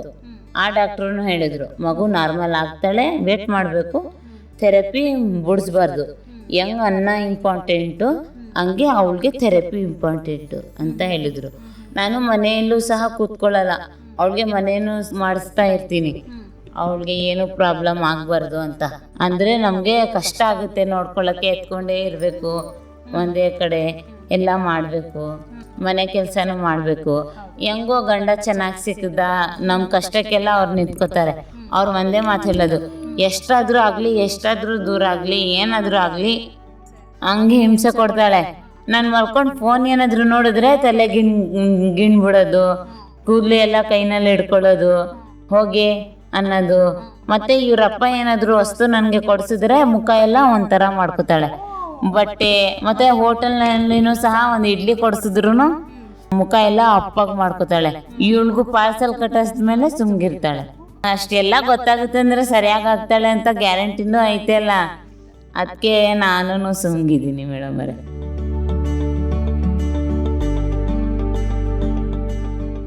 ಮೂರು ತಿಂಗಳಿಗೆ ಗೊತ್ತಾಯಿತು ಅಂತ ಹೇಳಿದ್ರಿ ನೀವು, CP ಪ್ರಾಬ್ಲಮ್ ಇದೆ ಅಂತ ಹೇಳಿದ್ರಿ. ಅದಾದಮೇಲೆ ತಕ್ಷಣಕ್ಕೆ ಯಾವ ಹಾಸ್ಪಿಟಲ್ಗೆ ಹೋದ್ರಿ ನೀವು? ನಾನು ಮೈಸೂರು ಗೌರ್ಮೆಂಟ್ ಆಸ್ಪತ್ರೆಯಲ್ಲಿ ತೋರಿಸಿದೆ. ಅಲ್ಲಿ ನನಗೆ ಏನೋ ಚೆನ್ನಾಗಿ ಕಾಣಿಲ್ಲ. ಒಂದು ತಿಂಗಳು ಮಾಡಿಸಿದೆ, ಇವಳಿಗೆ ಏನೂ ಇಂಪ್ರೂವ್ನೇ ಆಗಿಲ್ಲ. ಇವಳು ಅಲ್ಲಿ ಹೋಗೋಕ್ಕೂ ಕಷ್ಟ, ಎಲ್ಲೋಗಿದ್ರೂ ಕಷ್ಟನೇ ಆಗ್ತಿತ್ತು. ಒಟ್ಟಿನಲ್ಲಿ ಅಲ್ಲಿನೂ ಮಾಡ್ತಿದ್ರು, ಏನೂ ತೊಂದರೆ ಇರಲಿಲ್ಲ, ಚೆನ್ನಾಗೇ ಮಾಡ್ತಿದ್ರು ಗೌರ್ಮೆಂಟ್ ಆಸ್ಪತ್ರೆಯಲ್ಲಿ. ತೋರಿಸ್ದೆ, ಎಲ್ಲ ಮಾಡಿದೆ. ನನಗೇನೋ ಅಕ್ಕ ಏನಕ್ಕ ಮಾಡೋದು, ಇನ್ನೂ ಏನೂ ಆಗಲಿಲ್ಲಲ್ಲ ಅಂತ ನಾನು ಹೇಳಿದೆ. ಅದಕ್ಕೆ ಬಾ ಇಲ್ಲಿ ವಿವೇಕಾನಂದನಲ್ಲಿ ಒಂದ್ಸತಿ ತೋರ್ಸೋಣ ಅಂದರು. ಇಲ್ಲಿ ತೋರಿಸ್ದೆ. ಅಲ್ಲಿ ಪೂರ್ಣಿಮಾ ಮೇಡಮ್ ಹೇಳಿದರು, ಕರೆಕ್ಟಾಗಿ 3 ತಿಂಗಳು ಮಾಡಬೇಕು, ತಕ್ಷಣವೇ ರಿಸಲ್ಟ್ ಬರಲ್ಲ ಅಂತ ಹೇಳಿದರು ಪೂರ್ಣಿಮಾ ಮ್ಯಾಮ್. ನಾನು 6 ತಿಂಗಳ ತನಕನೂ ಕಾಯ್ದೆ, ಸ್ವಲ್ಪ ರಿಸಲ್ಟ್ ಬಂತು. ಈಗಲೂ ಬರ್ತೈತೆ. ಫಸ್ಟು ಹೆಂಗಿತ್ತು, ಈಗ ಹೆಂಗವಳೆ ಅಂತ ಒಂಥರ ನಂಬಿಕೆ. ವಿಡಿಯೋ ಮಾಡಿ ಇಟ್ಟಿದ್ದೀನಿ ನಾನು ನನ್ನ ಮಗು. ಮೊದ್ಲು ಯಾವ ಥರ ಇತ್ತು ಅವಳ ಪರಿಸ್ಥಿತಿ? ಮೊದಲು ಹಿಂಗೆ ಕತ್ತು ಮೇಲೇನೆ ಎತ್ತಾ ಇರಲಿಲ್ಲ, ಕೂಗಿದ್ರು ಕತ್ತೆ ಹಿಂಗೆ ಮಾಡ್ಕೊಂಡು ಒಂದು ಕಡೆ ಬಾಹುಲಿ ಅಂತ ಒಂದು ಆ ಥರ ಇರ್ತಿದ್ಲು, ಹಿಂಗೆ ಹಾಕ್ಕೊಂಡು ಕತ್ತು. ಆಮೇಲೆ ಹೋಗ್ತಾ ಸ್ವಲ್ಪ ಕತ್ತಿ ಎತ್ತದು. ಈಗನೂ ದಬಾಕೊಂಡ್ರೆ ಸರಿಯಾಗಿ ಹಿಂಗೆ ಕತ್ತಿ ಎತ್ತಿ ಕೈ ಹಿಂಗೆ ಇಟ್ಕೋತಾಳೆ, ಮುಷ್ಟಿ ಇಟ್ಕೋತಾಳೆ. ಫಸ್ಟ್ ಹಂಗೆಲ್ಲ ಮಾಡ್ತಾ ಇರಲಿಲ್ಲ. ಅಯ್ಯೋ ಏನಪ್ಪ ಮಾಡೋದು ಅಂತ. ಆಮೇಲೆ ಹೆಂಗೋ ಪೂರ್ಣಿಮಾ ಮೇಡಮ್ ಮತ್ತು ಸೋನಾ ಮೇಡಮ್ ಇದಾಯಿತು. ಪೂರ್ಣಿಮಾ ಮೇಡಮ್ಮು ಚೆನ್ನಾಗಿ ನೋಡ್ಕೋತಾರೆ. ಮಗುಗೆ ಹಾಕ್ಬಿಟ್ಟು ಮೇಡಮ್ ಅವರೇ ಸ್ವಲ್ಪ ಊಟ ಮಾಡ್ಕೋತೀನಿ ಅಂದ್ರೂ ಮಾಡ್ಕೊಳ್ಳಿ ಅಂತ ನಮ್ಮ ಮಗುಗೆ ಅವ್ರ ಮಗು ಥರ ನೋಡ್ಕೋತಾರೆ ಮೇಡಮ್ ಅವರೇ. ಅವ್ರದ್ದು ಸಹಾಯ ನಾವು ಮರ್ತಿದ್ರು ತೀರ್ಸೋಕ್ಕಾಗಲ್ಲ. ನಮ್ಗೆ ಗೊತ್ತಾಗಿಲ್ಲ ಅಂದ್ರೂ ಮೇಡಮ್ ಅವರೇ ಇದು ಗೊತ್ತಾಗ್ತಿಲ್ಲ ಏನು ಮಾಡೋದು ಅಂದರೆ, ಏನು ಮಾಡ್ಕೋಬೇಡಿ, ಹಿಂಗೆ ಮಾಡಬೇಕು ಅಂತ ಹೇಳ್ಕೊಡ್ತಾರೆ. ಹಿಂಗೆ ಹೇಳಿದ್ರು ನಮಗೆ ಅಂತ ಅಳಿದ್ರು ಏನು ಹೇಳ್ತಾರೆ ಗೊತ್ತಾ, ಸುಮ್ಗಿರಿ, ಅಳ್ಬೇಡಿ, ನಿಮ್ಮ ಮಗು ಚೆನ್ನಾಗಾಗ್ತಾಳೆ, ಆಡ್ಕೊಳ್ಳೋಣ, ಬಾಯಿ ಮುಚ್ಚಿತೆ, ಸುಮ್ಗಿರಿ ಅಂತ ನಮ್ಗೆ ಧೈರ್ಯ ಹೇಳ್ಕೊಡ್ತಾರೆ. ಆ ಥರ ಎಲ್ಲ ಧೈರ್ಯ ಹೇಳ್ಬಿಟ್ಟು ಮಾಡೋದು ರೇರು. ಸ್ವಲ್ಪ ಜನ ಮುಸ್ಲಿಮು ಅಂತ ನೋಡಲ್ಲ, ಅವರು ಚೆನ್ನಾಗಿ ಇದು ಮಾಡ್ತಾರೆ. ಮಗುಗೂ ಎತ್ಕೊಂಡು ನಮ್ಮ ಮೇಡಮ್ ಅವರೇ ಸ್ವಲ್ಪ ಊಟ ತಿನ್ಕೋತೀನಿ ಎತ್ಕೊಳ್ಳಿ ಅಂದ್ರೂ ಸಹ ಎತ್ಕೋತಾರೆ. ಹೋಗಿ ನಾನು ನೋಡ್ಕೋತೀನಿ ಅಂತಾರೆ. ಅವ್ರ ಸಹಾಯ ನಾವು ತೀರ್ಸೋಕ್ಕಾಗಲ್ಲ. ನಮಗೆ ಒಂದು ಅಕ್ಕನ ಥರ ನಮ್ಮ ಮಗುಗೆ ಅವ್ರ ಮಗಳ ಥರ ನೋಡ್ಕೋತಾರೆ. ಅವರು ಇದ್ದರೆ ನಮಗೆ ಒಂದು ಸ್ವಲ್ಪ ಧೈರ್ಯ. ಎಲ್ಲಾದರೂ ಕ್ಯಾಂಪ್ ಹಾಕಿದ್ರೆ ಫೋನ್ ಮಾಡಿ ಹೇಳ್ತಾರೆ, ಅಲ್ಲಿ ಥೆರಪಿ ಐತೆ ಅಂತೆ, ಹೋಗಿ ನೀವು ಮಾಡಿಸ್ಕೊಳ್ಳಿ, ಮಗುಗೆ ಇಂಪ್ರೂವ್ ಆಗುತ್ತೆ, ಮಗುಗೆ ಏನು ತೊಂದರೆ ಆಗೋದಿಲ್ಲ, ಅಲ್ಲಿ ಹೋಗಿ ಅಂತ ಎಲ್ಲ ಹೇಳ್ಕೊಡ್ತಾರೆ ಅವರು. ಇಲ್ಲ ಮೇಡಮ್ ಅವರೇ ಹೆಂಗೆ ಮಾಡಬೇಕು ಅಂತ ಹೇಳಿದರೆ, ಹಂಗೆ ಮಾಡಿ ಆ ಬಸ್ನಲ್ಲಿ ಹೋಗ್ಬಿಟ್ಟು ಹಿಂಗೆ ಮಾಡಿ ಇಷ್ಟು ಟೈಮ್ಗೆ ನೀವು ಇಲ್ಲಿ ಇರಬೇಕು ಮೇಡಮ್ ಅವರೇ, ಸ್ವಲ್ಪ ಲೇಟ್ ಆಗಿಬಿಡ್ತು ಅಂದರೆ ಏನೂ ಇಲ್ಲ ಪರವಾಗಿಲ್ಲ ಬನ್ನಿ ನೀವು ಅಂತ ಎಲ್ಲ ಹೇಳ್ಕೊಡ್ತಾರೆ ಮೇಡಮ್ ಅವರೇ. ಅವರು ಧೈರ್ಯವನ್ನ, ಒಂದು ಬೆಂಬಲವನ್ನ ನೀಡಿ ಥೆರಪಿಯನ್ನ ನೀಡ್ತಿರೋದು ನಿಮ್ಮ ಮಗುವಿನ ಬೆಳವಣಿಗೆಗೆ ತುಂಬಾ ಉಪಯುಕ್ತವೂ ಕೂಡ ಆಗ್ತಾ ಇದೆ. ಈಗ ಹಸ್ಬಾಗೆ ಎಷ್ಟು ವರ್ಷ ಮೇಡಮ್? 2 ವರ್ಷ ಅವಳಿಗೆ, ಇನ್ನೂ 2 ವರ್ಷ ತುಂಬಿಲ್ಲ, ಇನ್ನೂ 1 ತಿಂಗಳೈತೆ. ವಿವೇಕಾನಂದ ಹಾಸ್ಪಿಟಲ್ ಬರ್ತೀನಿ ಅಂತ ಹೇಳಿದ್ರಿ, ಯಾವ ವಾರ ಬರ್ತೀರಿ? ಎಷ್ಟೊತ್ತವರೆಗೂ ಚಿಕಿತ್ಸೆ ಥೆರಪಿಯನ್ನ ಮಾಡಿಸ್ತೀರಿ ಅವಳಿಗೆ ನೀವು? ಅವಳಿಗೆ ವಿವೇಕಾನಂದ ಆಸ್ಪತ್ರೆಗೆ ನಾನು ಬರ್ತಿದ್ದೆ ಅಲ್ವಾ, ಈಗ ಕುಶಾಲನಗರ್ನಲ್ಲಿ ಹೋಗ್ತಾ ಇರೋದು ನಾನು. ಯಾಕೆ ಗೊತ್ತಾ, ಮಗುಗೆ ಜ್ವರ ಬರ್ತಿತ್ತು ಕಂಟಿನ್ಯೂಸ್. ನಾನು ವಾರಕ್ಕೆ 5 ಸತಿ ಬರ್ತಿದ್ದೆ ಥೆರಪಿಗೆ. ವಾರಕ್ಕೆ ಬಂದು ಮಾಡಿಸ್ಕೊಂಡು ಹೋಗ್ತಿದ್ದೆ. ಅಂದರೆ 1 ಗಂಟೆ ಟೈಮ್ ಮಾಡಿಸ್ತಾರೆ. ಸೋನಾ ಮೇಡಮ್ ಏನಾದರೂ ಬ್ಯುಸಿ ಇದ್ದರೆ, ಅವ್ರು ಬ್ಯುಸಿ ಇದ್ದಾರೆ, ನಿಮ್ಮ ಬಸ್ಗೆ ಟೈಮ್ ಆಗಿಬಿಡುತ್ತೆ, ನಾನೇ ಮಾಡಿಕೊಡ್ತೀನಿ ಅಂತ ಮಾಡಿಕೊಡ್ತಾರೆ. ಬಸ್ಸು ನಿಮ್ಗೆ ಹಿಂಸೆ ಆಗುತ್ತೆ, ಬಸ್ಸು ಯಾವಾಗ ಬರುತ್ತೋ ಯಾವಾಗ ಹೋಗುತ್ತೋ ಗೊತ್ತಾಗಿರಲ್ಲ ಅಂತ ಎಲ್ಲ ಮಾಡಿಕೊಡ್ತಾರೆ ಮೇಡಮ್ ಅವರೇ ಹೇಳ್ಬಿಟ್ಟು. ನಮ್ಮ ಕಷ್ಟ ಪೂರ್ಣಿಮಾ ಮೇಡಮ್ ಬಿಟ್ಟು ನನಗೆ ಅನ್ಸೋದು ಹಂಗೆ. ಪೂರ್ಣಿಮಾ ಮೇಡಮ್ ಬಿಟ್ಟು ಬೇರೆಯವ್ರಿಗೆ ಯಾರಿಗೂ ಅನ್ಸೋದಿಲ್ಲ ಅನಿಸುತ್ತೆ. ಆ ಥರ ಅಂದ್ರೆ ಸಾಕಷ್ಟು ರೀತಿಯ ಸಾಮಾಜಿಕ ಸಮಸ್ಯೆಗಳನ್ನ ಇಲ್ಲಿವರೆಗೂ ಎದುರಿಸ್ತಾ ಇದ್ರಿ. ಮನೇಲಿ ಹೇಗೆ ಸಪೋರ್ಟ್ ಮಾಡ್ತಾರೆ ಮೇಡಮ್ ನಿಮ್ಮ ಹಸ್ಬೆಂಡ್? ನಾನು 5:30ಗೆ ಹೇಳ್ತೀನಿ. ನಾನು ಹೇಳ್ಬಿಟ್ಟು ನಮ್ಮದು ನಮ್ಮ ಅಜ್ಜಿ ಮಾಡ್ಕೊಂಡು ಇವಳು ನಮ್ಮ ಅಜ್ಜಿ ಮಾಡ್ತಾಳೆ ನನ್ನ ಜೊತೆ. ಮಾಡ್ತಾಳೆ. ಬಿಸ್ಕೆಟ್ ಏನಾದರೂ ಇದ್ದರೆ ತಿನ್ನಿಸ್ಬಿಡ್ತೀನಿ, ಇಲ್ಲಾಂದರೆ ಅವಳು ಹಾಲು ಕುಡ್ಕೊತಾಳೆ ಅಂತ ಸಜ್ಜಿಗೆ ಗಿಜ್ಗೆ ಏನಾದರೂ ಮಾಡಿ ತಿನ್ನಿಸ್ಬಿಟ್ಟು ಅವಳಿಗೆ ಹೊಟ್ಟೆಗೆ ತಿನ್ನಿಸ್ಬಿಟ್ಟು ಎಲ್ಲ ಮಾಡ್ತೀನಿ. ಆಮೇಲೆ ನನಗೆ ತಿಂಡಿ, ಅವ್ರ ಅಪ್ಪನಿಗೆ ಇವಳಿಗೆ ಸಪ್ರೇಟ್ ಮಾಡಬೇಕು. ಮಲಗಿಸ್ಬಿಡ್ತೀನಿ 7 ಗಂಟೆಗೆ. ಮಲಗಿಸ್ಬಿಟ್ಟು ಎಲ್ಲ ತಿಂಡಿ ಗಿಂಡಿ ಬಟ್ಟೆ ಗಿಟ್ಟೆ ಎಲ್ಲ ಒಗ್ಬಿಡ್ತೀನಿ. ಅವರಪ್ಪ ನೋಡ್ಕೋತಾರೆ. ಆಮೇಲೆ ಎದ್ದೊಳಿದ್ರೆ ಅವ್ರ ಅಪ್ಪ ಆಮೇಲೆ ಕೆಲ್ಸಕ್ಕೆ ಹೋಗಿದ್ರೆ ಇವಳು ಎದ್ದಾದ್ಮೇಲೆ ತಿಂಡಿ ಏನು ಮಾಡ್ತಾರೆ ಕೆಲಸ? ಅಲ್ಯೂಮಿನಿಯಂ ಕೆಲಸ ಮಾಡ್ತಾರೆ. ಅವ್ರ ಅಪ್ಪ ಕೆಲ್ಸಕ್ಕೆ ಹೋದಾದ್ಮೇಲೆ ನಾನೇ ನೋಡ್ಕೋಬೇಕು ಅವಳಿಗೆ, ನಾನೇ ನೋಡ್ಕೋತೀನಿ. ಆಮೇಲೆ ಸಂಜೆ ತನಕನೂ ನನ್ನ ಹತ್ರನೇ ಇರ್ತಾಳೆ. ನಾನು ಇವಳು ಹೇಳೋ ಮುಂಚೆನೇ ಅವ್ರು ಹೇಳ್ತಾರೆ, ನೀನು ತಿಂಡಿ ತಿನ್ಕೊ, ನೀನು ಅವಳು ಎದ್ದೊಳಿದ್ರೆ ತಿನ್ನಕ್ಕೆ ಕೊಡೋಲ್ಲ ನಿನಗೆ ಅಂತ ಅವರೇ ಹೇಳ್ತಾರೆ. ಪಾಪು ಇದೆ ಹಿಡಿದ್ಕೊಡಲ್ಲ ಅಂತ ಅವರೇ ಹಿಡಿದ್ಕೊಡ್ತಾರೆ. ಸಂಜೆ ತನಕನೂ ನನ್ನ ಹತ್ರನೇ ಇರ್ತಾಳೆ. ನಾನು ಎಕ್ಸಸೈಸ್ ಮಾಡಿಸ್ಕೊಂಡು, ಆಸ್ಪತ್ರೆ ಇಲ್ಲ ಅಂದರೆ ಮನೆಯಲ್ಲೇ ಎಕ್ಸಸೈಸ್ ಮಾಡಿಸ್ಕೊತೀನಿ. ಆಸ್ಪತ್ರೆ ಐತೆ ಅಂದರೆ ಆಸ್ಪತ್ರೆನೆಲ್ಲ ಮಾಡಿಸ್ತೀನಿ, ಎಲ್ಲ ಕೊಡ್ತೀನಿ ತಿನ್ನೋಕ್ಕೆ. ಅವಳು ಸಹ ತಿನ್ನಲ್ಲ, ನಾವೇ ತಿನ್ನಿಸ್ಕೊಂಡು ಎಲ್ಲ ಮಾಡ್ಕೊಂಡು ಇರ್ತೀವಿ. 8:30 ಆದರೆ ಅವರಪ್ಪ ಸಂಜೆ ಬರ್ತಾರೆ. ಆವಾಗ ನೀನು ಸ್ವಲ್ಪ ರೆಸ್ಟ್ ಮಾಡ್ಕೊ, ನಾನೇ ನೋಡ್ಕೋತೀನಿ ಅಂತ ಸ್ವಲ್ಪ ಟೈಮ್ ನೋಡ್ಕೋತಾರೆ ಅವರಪ್ಪ.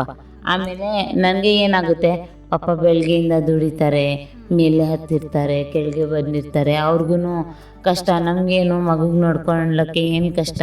ಅವಳು ನನ್ನ ಜೊತೆ ಮಾತಾಡ್ತಾಳೆ, ಆಟಾಡ್ತಾಳೆ, ಎಲ್ಲ ಮಾಡ್ತಾಳೆ. ನನಗೇನು ಕಷ್ಟ, ನಾನು ಇಲ್ಲಿ ನೋಡಿದ್ರೆ ಇದರಲ್ಲೇ ಇದ್ದೀನಿ, ಫ್ಯಾನ್ನಲ್ಲೇ ಇದ್ದೀನಿ, ಅವ್ರು ಬಿಸಿಲಿನಲ್ಲಿ ಕೆಲಸ ಮಾಡಬೇಕಲ್ಲ ಅಂತ ನಾನು ಹೇಳ್ತೀನಿ. ಬೇಡ, ನೀವೇ ರೆಸ್ಟ್ ಮಾಡ್ಕೊಡಿ, ನಾನೇ ನೋಡ್ಕೋತೀನಿ ಅಂತ ನಾನೇ ನೋಡ್ಕೋತೀನಿ. ಬೇಡ ಬಿಡು ಅಂತ ಅವರು ಅರ್ಧ ಗಂಟೆ ಎಲ್ಲ ಎತ್ಕೊಂಡು ಅಂತಾಳೆ. ಕುಸುಮರಿ ಮಾಡ್ತಾರಲ್ಲ ಹಂಗೆ ಮಾಡಿಸಿ ಅಂತಾಳೆ. ಹಂಗೆಲ್ಲ ಮಾಡಿಸ್ತೀವಿ. ಅವಳಿಗೆ ಹಂಗೆ ಪ್ರಾಬ್ಲಮ್ ಇದ್ರೂ ನಾವು ಆ ಪ್ರಾಬ್ಲಮ್ ಐತೆ ಅಂತ ನೋಡಲ್ಲ. ನಮ್ಮ ಮಗು ಚೆನ್ನಾಗೈತೆ ಆ ಥರನೇ ಯೋಚನೆ ಮಾಡಿ ನೋಡೋದು ನಾವು. ಅಂದರೆ ಯೋಚನೆ ಮಾಡ್ತಾ ಇದ್ದರೆ ನಮ್ಮದೇ ತಲೆ ಕೆಟ್ಟೋಗ್ಬಿಡುತ್ತೆ. ಯಾಕೆ ಯೋಚನೆ ಮಾಡಬೇಕು? ಈಗ ಚೆನ್ನಾಗಿ ತಿನ್ಸ್ಕೊಂಡು ಉಣ್ಸ್ಕೊಂಡು ಎಲ್ಲ ಇರಬೇಕು ಅಂದರೆ ಅವಳಿಗೆ ಎಲ್ಲ ತೋರಿಸ್ತಾರೆ. ಯಾಕೆ ಗೊತ್ತಾ, ದೊಡ್ಡೋಳಾಗಿ ಚೆನ್ನಾಗಾಗ್ಬಿಟ್ಟು ನಾನು ಇದು ನೋಡಿಲ್ಲ ಅದು ನೋಡಿಲ್ಲ ಅನ್ನಬಾರ್ದು. ಅವಳು ಎಲ್ಲ ತೋರಿಸ್ತೀವಿ. ಅವ್ರಿಗೆ ಕೆಲ್ಸಕ್ಕೆ ರಜೆ ಹಾಕಿದ್ರೆ ಅಲ್ಲ ಪಾರಗ್ಗಿರಗ್ಗೆ ಕರ್ಕೊಂಡು ಹೋಗಿ ಮಗುಗೆ ಅಂದರೆ ಬಾ ಅಂತ ಕರ್ಕೊಂಡು ಹೋಗ್ತಾರೆ. ಬಿಸಿಲಿನಲ್ಲಿ ನಿಲ್ಲಿಸ್ತಾರೆ, ಅವಳಿಗೆ ಬಿಸಿಲು ಗೊತ್ತಾಗಬೇಕು ಅಂತ. ಮತ್ತು ಏನಾದರೂ ಐಸ್ ಕ್ರೀಮ್ ಏನಾದರೂ ಬಂದರೆ ಮನೆ ಹತ್ರ ಅದೂ ತೋರಿಸ್ತಾರೆ. ಅವನು ಐಸ್ ಕ್ರೀಮ್ ಮಾಡೋದು, ಐಸ್ ಕ್ರೀಮ್ ತಿಂತೀಯಾ ಎಲ್ಲ ಹೇಳ್ಕೊಡ್ತಾರೆ ಅವ್ರ ಅಪ್ಪನೂ. ಸಾಕಷ್ಟು ರೀತಿಯ ಅನುಭವಗಳು ಅವಳಿಗೂ ಆಗಲಿ ಅನ್ನೋ ನಿಟ್ಟಿನಲ್ಲಿ ಎಲ್ಲ ಒಂದು ಅನುಭವಗಳನ್ನು ಅವಳಿಗೆ ಕಳಿಸೋದಾಗಿರ್ಬೋದು, ಕಾಣಿಸೋದಾಗಿರ್ಬೋದು, ನೋಡ್ಸೋದಾಗಿರ್ಬೋದು ಎಲ್ಲವೂ ಕೂಡ ಮಾಡ್ತಾ ಇದ್ರಿ. ಈಗ ಥೆರಪಿ ಅಲ್ಲಿ ಕೊಟ್ಟದ ತಕ್ಷಣ ಮನೇಲೂ ಬಂದು ಅಭ್ಯಾಸವನ್ನ ಮಾಡಿಸ್ತೀರಾ ಅವಳಿಗೆ ನೀವು? ಮನೆಯಲ್ಲಿ ಅವ್ರು ಹೇಳಿದರು 10 ಸತಿ ಇಲ್ಲಾಂದರೆ ಅಮ್ಮನ 5 ಸತಿ ಮಾಡಿಸ್ಲೇಬೇಕು ಕಂಟಿನ್ಯೂ. ನಮ್ಮ ಮೇಲೆ ಇರೋದು, ನಾವು ಮಾಡ್ತೀವಿ ಅನ್ಸತಿ ನಿಮಗೆ, ನೀವು ಮನೆಯಲ್ಲಿ ಮಾಡಬೇಕು, ಜಾಸ್ತಿ ಪ್ರಯೋಜನ ಆಗುತ್ತೆ ಅಂತಾರೆ.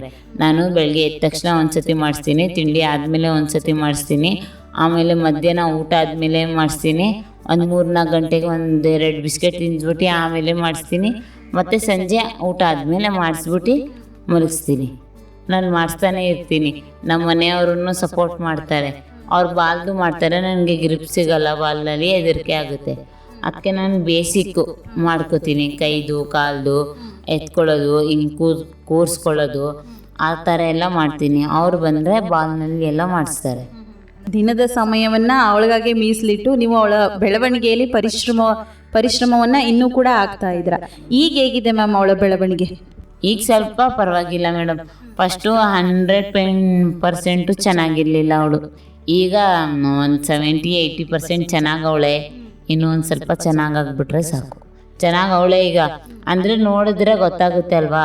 ಬೇರೆಯವರು ಅಯ್ಯೋ ಫಸ್ಟು ಕತ್ತೆ ಇದು ಮಾಡ್ತಿರ್ಲಿಲ್ಲ, ಈಗ ನೋಡು ಪರವಾಗಿಲ್ಲ ಚೆನ್ನಾಗವಳೆ, ಏನು ಮಾಡಿಸ್ತಿದ್ಯಾ ಅಂತ ಈಗ ಕೇಳ್ತಾರೆ. ನಾನು ಏನು ಮಾತಾಡಲ್ಲ, ಹೊಂಟೋಗ್ಬಿಡ್ತೀನಿ. ಎಷ್ಟು ಇದೈತೆ ನೋಡು ಅಹಂಕಾರ ಅಂತಾರೆ. ಅಹಂಕಾರನಾದರೂ ಅಂದ್ಕೊಳ್ಳಿ, ಏನಾದರೂ ಅಂದ್ಕೊಳ್ಳಿ, ಫಸ್ಟ್ ಮಾತಾಡೋಕ್ಕೆ ನಮ್ಮ ಮಗು ಚೆನ್ನಾಗಿಲ್ಲ ಅಂತ ಬಾಯಿ ಬಿಟ್ಟು ಆಡ್ಕೊಡೋದು. ಈಗ ಚೆನ್ನಾಗಾಗಿದ್ರೇನೋ ಹಿಂಸೆ, ಚೆನ್ನಾಗಾಗಿಲ್ಲ ಅಂದ್ರೂ ಹಿಂಸೆ. ಈಗ ತಾನೇ ಹೇಳಿದ್ರಿ ಆಡ್ಕೊಳ್ಳೋರು ತುಂಬ ಜನ ಆಡ್ಕೊಂಡ್ರು, ಅದು ಯಾವುದಕ್ಕೂ ತಲೆಗೆಡ್ಸ್ಕೊಂಡಿಲ್ಲ ಅಂತ ಒಂದು ಸಮಸ್ಯೆಯನ್ನು ನಮ್ಮ ಜೊತೆ ಹಂಚ್ಕೊಳ್ಳೋದಾದ್ರೆ ಅದರ ಮರ್ಯಾದ ಘಟನೆ. ಈಗ ಅಕ್ಕಪಕ್ಕದಲ್ಲಿ ಈ ಪಾಪು ಇದೆ ಅಂದರೆ ಸುತ್ತಮುತ್ತ ಹಾಡ್ಕೋತಾರೆ, ಮನೇಲೂ ಕೂಡ ಸಪೋರ್ಟ್ ಮಾಡಲ್ಲ. ಈ ನಿಟ್ಟಿನಲ್ಲಿ ನಿಮಗೆ ಯಾವ್ದಾದ್ರು ತುಂಬ ನೋವಾಗೋಸ್ತದ್ದು ಘಟನೆ ಇದೆಯಾ ನಿಮ್ಮ ಹತ್ರ? ಐತೆ. ನಾನು ಒಂದ್ಸತಿ ಎಲ್ಲೋ ಬಸ್ನಲ್ಲೋ ಬರ್ತಿದ್ದೆ, ನನ್ನ ಮಗು ಜಾಸ್ತಿ ಜೋಳ್ ಬಿಡ್ತಿದ್ಲು. ಫಸ್ಟ್ ಚೆನ್ನಾಗಿರ್ತಾರಲ್ಲ ಮಕ್ಕಳು, ನಾರ್ಮಲ್ ಆಗಿ ಆ ಮಕ್ಳಿಗೆ ಎತ್ಕೊಂಡು ಮಾತಾಡ್ಸ್ತಾರೆ ಮೇಡಮ್ ಅವರೇ. ನಮ್ಮ ಮಗುಗೆ ಮುಟ್ಟು ಸಹ ನೋಡಲ್ಲ, ಛೀ ಥೂ ಅಂತಾರೆ. ಯಾಕೆ ನಮ್ಮ ಮಗು ಏನು ಕಸಾನ ಆ ಥರ ನೋಡ್ತಾರೆ. ಅದು ಒಂದು ಘಟನೆ ನಡೆದೈತೆ ಮೇಡಮ್ ಅವರೇ, ಅದು ಯೋಚನೆ ಮಾಡಿದ್ರೆ ಬೇಜಾರಾಗುತ್ತೆ. ಪಾಪು ಕೈ ಹಿಂಗೆ ಮುಟ್ಟ ತಕ್ಷಣನೇ ಅಮ್ಮ ಕೈನೇ ಬಿಸಾಕ್ಬಿಟ್ರು ನನ್ನ ಕೂಸ್ದು. ಹೆಂಗಾಗಿರ್ಬೇಕು, ಕಷ್ಟಪಟ್ಟು ನಾವು ನೋಡೋದು, ನಾವು ಊಟ ತಿನ್ನಿಲ್ಲ ಅಂದ್ರೂ ಬಟ್ಟೆ ಚೇಂಜ್ ಮಾಡಿಲ್ಲ ಅಂದ್ರೂ ನಮ್ಮ ಮಕ್ಳಿಗೆ ನಾವು ನೋಡ್ಕೋತೀವಿ. ನಾವು ತಲೆ ಬಾಚಿಲ್ಲ ಅಂದ್ರೂ ನಮಗೆ ಬೇರೆ ಆಸೆನೇ ಇರೋದಿಲ್ಲ ಮೇಡಮ್ ಅವರೇ. ಫಸ್ಟು ಅದು ತಿನ್ಬೇಕು, ಅಲ್ಲಿ ಹೋಗಬೇಕು. ಈಗ ಎಲ್ಲ ಆಸೆ ಬಿಡ್ಬೇಕು, ಹೆಂಗೋ ನಮ್ಮ ಮಗು ಚೆನ್ನಾಗಿದ್ರೆ ಸಾಕು, ನನ್ನ ಕೂಸು ಕುಡಿದ್ರೆ ಸಾಕು ಅಂತ ಹಂಗೆ ಅನಿಸುತ್ತೆ. ಏನಾದರೂ ಕುಡಿತೀಯಾ, ಜ್ಯೂಸ್ ಬೇಕಾ, ಇದು ಬೇಕಾ, ಅದು ಬೇಕಾ ಅಂದರೆ ಅವಳು ಬೇಡ ಅಂದರೆ ಕೇಳೋದಿಲ್ಲ, ಜ್ಯೂಸ್ ಬೇಕಂದರೆ ಹ್ಞೂ ಅಂದರೆ ಕೊಡಿಸ್ತೀವಿ. ಹಂಗೆ ಬಿಸಾಕ್ಬಿಟ್ರು ನನ್ನ ಮಗುದು ಕೈ. ಯಾಕೆ, ಅದು ಜೀವ ಅಲ್ಲ. ಏನು ಚೆನ್ನಾಗಿಲ್ಲ ಅಂದ್ರೂ ಏನೂ ತೊಂದರೆ ಇಲ್ಲ, ಚೆನ್ನಾಗಿ ಐತೆ ಇಲ್ಲ. ಕಷ್ಟ ಯಾರು ಕಷ್ಟ ಆಗಲ್ಲ. ಈಗ ತಿನ್ಕೊಂಡು ಉಣ್ಕೊಂಡಿರೋನು ಮನುಷ್ಯ ನಾಳೆ ಇರೋದಿಲ್ಲ. ಚಿಕ್ಕೂಸದು ದೇವ್ರ ಸಮಾನ ಅಂತಾರೆ ಸ್ವಲ್ಪ ಜನ ಮಕ್ಕಳು. ಆ ಮಗುಗೆ ಹಂಗೆ ಮಾಡಿದ್ರೆ ನನಗೆ ಹೊಸಿ ಬೇಜಾರಾಗಿಲ್ಲ. ನಾನು ನನ್ನ ಮಗುಗೇನೆ 1-2 ಏಟು ಹೊಡೆದು ಸೈಡ್ನಲ್ಲಿ ಕರ್ಕೊಂಡು ಮಲಗಿಸ್ಕೊಂಡೆ. ಯಾಕೆ ಬೇರೆಯವ್ರಿಗೆ ಹೇಳಿ, ಯಾಕೆ ನಮ್ಮ ಬಾಯಿ ಕೆಟ್ಟದ್ದು ಮಾಡ್ಕೋಬೇಕು ಅಂತ. ಸಾಮಾಜಿಕ ಸಮಸ್ಯೆಗಳು ಇಂದಿಗೂ ಕೂಡ ನಡೀತಾವೆ. ಅದಕ್ಕೆ ಯಾವ್ದು ತಲೆ ಕೊಡದೆ ಆ ಮಗುವಿನ ಬೆಳವಣಿಗೆಯಲ್ಲಿ ಈಗಲೂ ಕೂಡ ನಿರಂತರವಾಗಿ ಪರಿಶ್ರಮ ವಹಿಸ್ತಾ ಇದ್ದೀರಾ.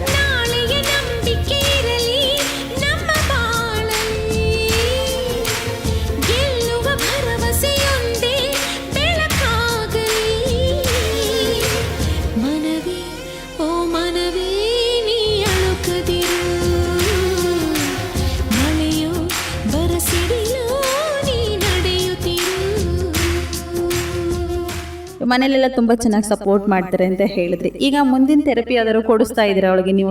ಅವಳಿಗೆ ಸ್ಪೀಚ್ ಥೆರಪಿ ಮಾಡೋಕ್ಕೆ ತಲೆ ಐತಲ್ಲ, ಅದು ಸರಿಯಾಗಿ ನಿಲ್ಲಬೇಕು. ಅದು ತಲೆ ಸ್ವಲ್ಪ ಅಲ್ಲಾಡಿಸ್ತಾಳೆ ಅವಳು, ಅದಕ್ಕೆ ಬೇಡ ಅಂತ ಇದ್ದೀನಿ. ಇವಳ್ದು ತಲೆ ನಿಂತೋಗ್ಬಿಡಿದ್ರೆ ಥೆರಪಿ ಮಾಡಿಸ್ತೀನಿ. ಅಂದರೆ ಮಾತಾಡ್ತಾಳೆ ಅವಳು, ಮಾತಾಡೋಕ್ಕೆ ಏನೂ ತೊಂದರೆ ಇಲ್ಲ. ಅಪ್ಪ ಅಮ್ಮ ಬಾರೆ ಹೋಗಿ ಅವಳು ವಸ್ತು ಅವಳ ಹತ್ರ ಇದ್ದರೆ ಯಾರಾದ್ರು ಇಸ್ಕೊಂಡು ಓಡೋಗ್ತಾಳೆ. ಕೂತ್ಕೊಂಡ್ರು ಸಹ ನಾವು ಹಿಡ್ಕೋಬೇಕು, ಅವಳಿಗೆ ಸಪೋರ್ಟ್ ಮಾಡಬೇಕು. ಹೆಂಗೆ ಕೊಡೆ ಅಂತಾಳೆ, ದೇಗೆ ಅಂತಾಳೆ ನಮ್ಮ ಭಾಷೆನಲ್ಲಿ, ಹಂಗೆಲ್ಲ ಮಾಡ್ತಾಳೆ. ಅದಕ್ಕೆ ಅದು ನೋಡಿನೇ ನಮ್ಗೆ ಖುಷಿ ಆಗುತ್ತೆ ಮೇಡಮ್ ಅವರೇ. ಜಾಸ್ತಿ ಏನೂ ಇಲ್ಲ, ಇಷ್ಟ ಆದರೂ ಆಯ್ತಲ್ಲ ನಮ್ಮ ಮಗು ಅಂತ ಪರವಾಗಿಲ್ಲ, ಖುಷಿ ಪಡ್ತೀವಿ ಅದೆಲ್ಲ ನೋಡಿ. ನಿರಂತರ ಬೆಳವಣಿಗೆ ನಮ್ಗೆ ಈಗಲೂ ಕೂಡ ಖುಷಿ ಕೊಡ್ತಾ ಇದೆ. ಇನ್ನೂ ಬೆಳವಣಿಗೆ ಹೊಂದಿದ್ರೆ ಸಾಕಷ್ಟು ಖುಷಿ ಪಡೋದ್ರಲ್ಲಿ ಮೊದಲನೇವರು ನೀವೇ ಆಗಿರ್ತೀರಿ. ಈಗ ದಿನದ 24 ಗಂಟೆನೂ ಅವಳ ಕಡೆಗೆ ನೀವು ಗಮನವನ್ನು ಕೊಡ್ತಾ ಇದ್ದೀರಾ. ಇದ್ರ ಕುರಿತಾಗಿ ಏನಾದ್ರು ಸಮಸ್ಯೆ ಆಗ್ತಿದೆಯಾ ನಿಮಗೆ ಆರೋಗ್ಯ ಸಮಸ್ಯೆ ಏನಾರು ಇದೆಯಾ? ಸಮಸ್ಯೆ ಆಗಿದ್ರು ಇವಳಿಗೆ ನೋಡ್ಕೋತೀವಿ ಅಲ್ವಾ, ನಮಗೆ ಸಮಸ್ಯೆ ಇರುತ್ತೆ. ಈಗ ಕೂತಿ ಬೆನ್ನು ಕೈ ನೋವು ಎಲ್ಲ ಇರುತ್ತೆ ಮೇಡಮ್ ಅವರೇ. ಈಗ ಒಂಚೂರು ಇವಳು ನಗಾಡ್ಕೊಂಡು ಮಾತಾಡಿದ್ರೆ ಅದೇನೆ ಮರ್ತೋಗ್ಬಿಡ್ತೀವಿ ನಾವು. ಅದೇ ಆಗ್ಬಿಡುತ್ತೆ. ಬಿಡು, ನಮಗೆ ಸಹ ಎದೇನೋ ಇದ್ರೂ ಇವಳಿಗೆ ಏನಾದರೂ ಆರೋಗ್ಯ ಸ್ವಲ್ಪ ಜ್ವರ ಬಂದ್ಬಿಟ್ರೆ, ಅಯ್ಯೋ ನಮ್ಗೆ ಎದೇನೋ ಸೈಡ್ನಲ್ಲಿ ಬಿಡ್ಲಿ, ನಮ್ಮ ಮಗು ಚೆನ್ನಾಗಲಿ ಅಂತ ಆಸ್ಪತ್ರೆಗೆ ಹೋಗ್ತೀವಿ. ಮತ್ತೆ ಆಗೋದಿಲ್ಲ, ಥೆರಪಿಗೆ ಹೋಗೋಕ್ಕೆ ತುಂಬ ಸುಸ್ತಾಗುತ್ತೆ, ಏನು ಮಾಡೋದು ಅಂತ ಸುಸ್ತಾಗಿರ್ತೀವಿ. ಸುಸ್ತಾಗಿದ್ರೆ ಈಗ ಮಲ್ಕೊಂಡಿದ್ರೆ ಆಗುತ್ತಾ? ಈಗ ಎದ್ದು ಹೋಗಿದ್ರೇನೆ ಅಲ್ವಾ ಇವಳು ಚೆನ್ನಾಗಾಗೋದು ಅಂತ ಆ ಥರ ಇರುತ್ತೆ. ಏನು ಬಂದ್ರೂ ನಮ್ಮ ಮಗುಗೆ ನೆನೆಸ್ಕೊಂಡ್ರೆ ಹೊಂಟೋಗ್ಬಿಡುತ್ತೆ, ಹಂಗೆ ನನ್ನ ಯೋಚನೆ. ಅಂದರೆ ಅವ್ರ ನಿರಂತರ ಬೆಳವಣಿಗೆ ನಿಮಗೆ ಖುಷಿ ಕೊಡ್ತಾ ಇದೆ. ಹೀಗೆ ಸಾಕ್ತಾ ಇದ್ರೆ ಆ ಯಾವ ನೋವು ಕೂಡ ನಮಗೆ ತಲೆಗೆ ಬರೋದಿಲ್ಲ. ಅವಳ ಬೆಳವಣಿಗೆ ಕಣ್ಣು ಮುಂದೆ ಕಾಣಿಸ್ತಾ ಇರುತ್ತೆ. ಒಟ್ಟಾರೆಯಾಗಿ ಈಗ ವಿಕಲಚೇತನ ಮಕ್ಕಳನ್ನ ನೋಡ್ಕೊಳ್ಳೋದು ತುಂಬ ಕಷ್ಟ. ಈ ನಿಟ್ಟಿನಲ್ಲಿ ಆ ಮಕ್ಕಳನ್ನ ಕಡೆಗಣಿಸ್ಬಿಡ್ತಾರೆ. ಈ ನಿಟ್ಟಿನಲ್ಲಿ ನೀವು ಅವಳನ್ನ ಏನಾದ್ರು ಆ ಥರ ಮಾಡಿದ್ರ? ಇಲ್ಲ, ಆ ಥರ ಮಾಡಲ್ಲ. ನಾನು ಒಂದೇ ಮಾತು ಹೇಳೋದು, ನೀನು ಚೆನ್ನಾಗಿ ಆಗೇ ಆಗ್ತೀಯಾ, ನೀನು ಓಡಾಡ್ತೀಯ, ನಾನಿದ್ದೀನಿ ನಿನ್ನ ಜೊತೆ.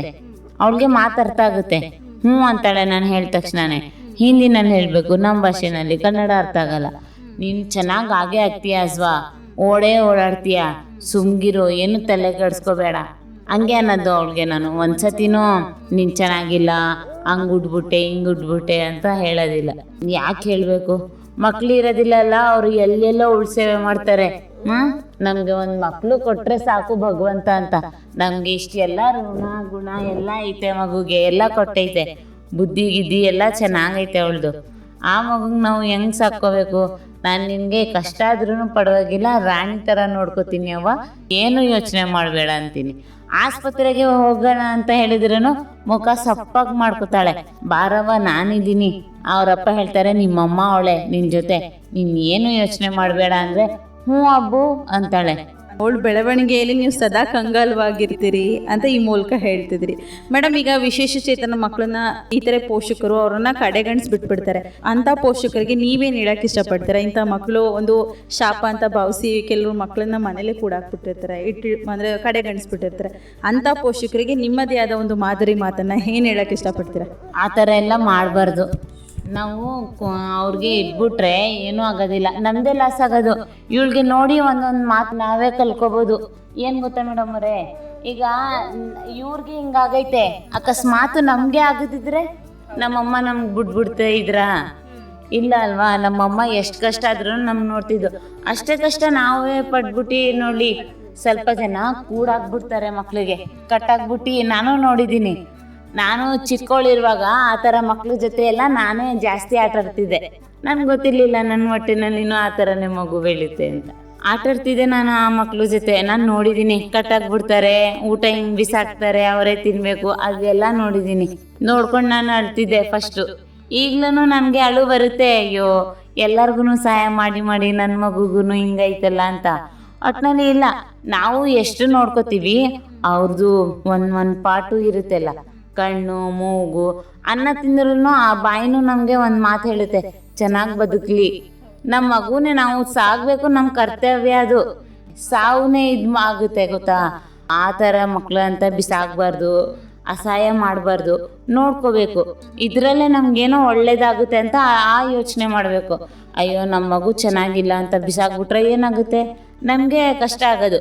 ಆ ಮಗು ಚೆನ್ನಾಗಿ ಮಾಡಿದ್ರೆ ಆ ಮಗು ನಮಗೆ ಅಮ್ಮ ಅಂತ ಕೂಗುತ್ತೆ ಅಲ್ಲ, ಅದು ಹೊಸಿ ಚೆನ್ನಾಗಾಗಲ್ಲ ನೋಡೋಕ್ಕೆ.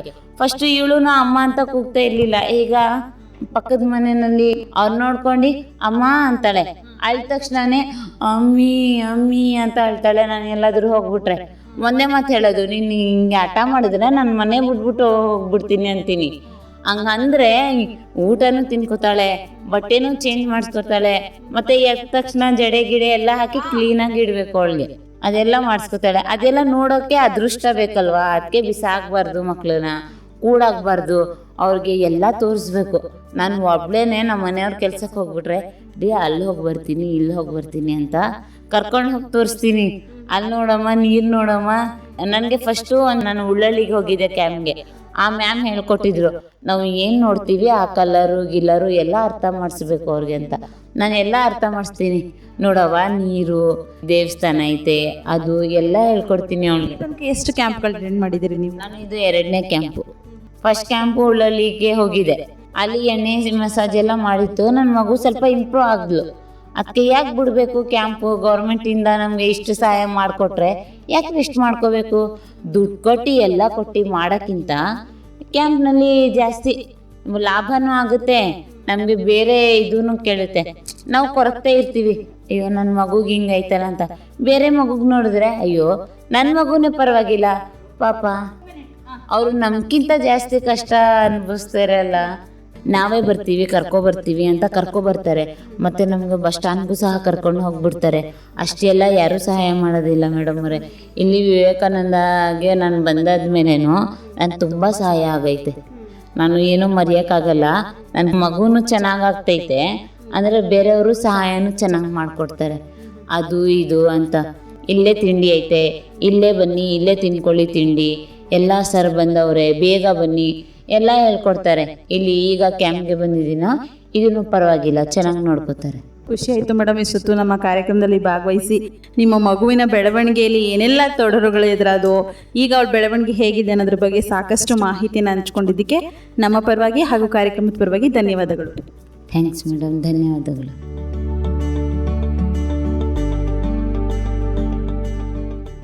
ವಿಶೇಷ ಚೇತನರ ಕೌಟುಂಬಿಕ ಜೀವನದ ಅನುಭವ, ಶಿಕ್ಷಣ, ಉದ್ಯೋಗ, ಸ್ವಾವಲಂಬನೆ, ಸಾಧನೆ ವಿಚಾರ ವಿನಿಮಯ, ಸಮುದಾಯ ಮತ್ತು ಸರ್ಕಾರದಲ್ಲಿರುವ ಪುನರ್ವಸತಿ ಅವಕಾಶಗಳನ್ನು ಬಳಸಿಕೊಂಡು ಸಾಮರಸ್ಯ ಸಹಬಾಳ್ವೆಯೊಂದಿಗೆ ಬದುಕನ್ನು ಹಸನಾಗಿಸಿಕೊಂಡು ಇತರರಿಗೆ ದಾರಿದೀಪವಾಗುವ ಕಾರ್ಯಕ್ರಮವೇ ದಿವ್ಯಾಂಗ ದೀಪ್ತಿ.